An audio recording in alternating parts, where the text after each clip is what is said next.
have en bamse? Ja. Godt, ej, du har fået det igen nu, da. Kan man gå til det der?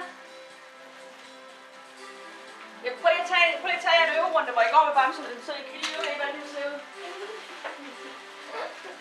Ej, det er godt model, de smiler ikke, men de ser sådan.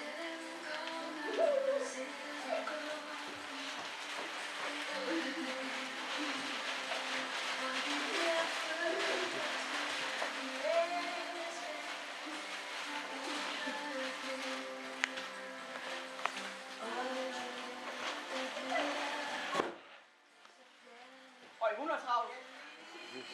Hvem var først? Var Ditte først? Ja. Ja, så er velkommen til Dittes moderopvisning. Den første model, vi har i dag, det er Ditte. Hun har selv kreeret sin kjole. Så skal du begynde at gå. Med så har hun sin lille hvide bamse fra USA, og Ditte, hun har lavet en rigtig flot guldsløjfe foran. Og da Ditte, hun er fødselar, har hun også et lille flag på. Den næste, der kommer, det er Julie B. Og hun har det altså inspireret af i aftes Vild med Dans. Julie, hun har lavet en meget, meget flot sløjfe foran på sin kjole. Læg mærke til den lårkorte stil, der nok er blevet moderne. Og den næste, der kommer, det er Annika. Hun har taget en lille lånt elefant med. I ved ikke, hvad den hedder. Annika, hun går ind for det snævre snit, kan I se. Og næste, det er Anna og... Var det Mille, den hed? Nej. Hvad? Det er rigtigt. Næste, det er Anna og Hanna. Og Anna, hun har lavet en lidt trekantet model, kan I se, med masser af guld på. Og den næste, der kommer der, det er Signe. Hun går også ind for den lårhårede look, og se, hvordan hun kan vrikke med numsen. Med hjerter og det hele.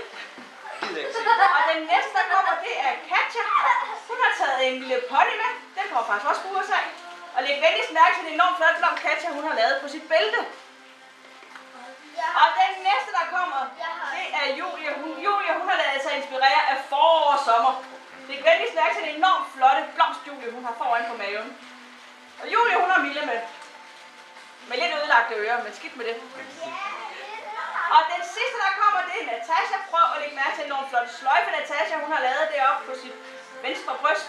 Og så har Natasha lavet noget, som ingen andre har. Natasha har nemlig fået en lomme på sin kjole.